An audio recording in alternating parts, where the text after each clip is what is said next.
ఇది నా కొరకు కాదు అని అనుకోవద్దు. The Lord came in your midst.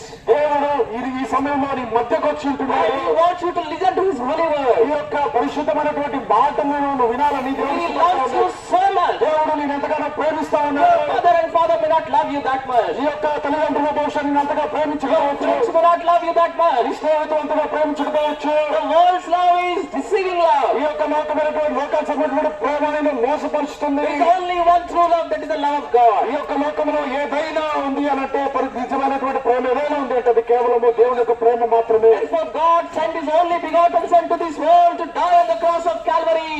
He loves you. ఈ ప్రేమను నిరూపించడానికి యేసుక్రీస్తు ప్రభువు కల్వరి శిలువలో చనిపోవడానికి ఈ లోకంలోనికి నీ కొరకు దిగి వస్తూ వచ్చాడు. And He calls you my son, my daughter. If you are in sin, if you are traveling in your sin, come unto me, I will give you rest. అయితే పాపముతో పడిపోతున్నటువంటి నిన్ను చెడిపోతున్నటువంటి నిన్ను యేసుక్రీస్తు ప్రభువు ఆహ్వానిస్తా ఉన్నాడు.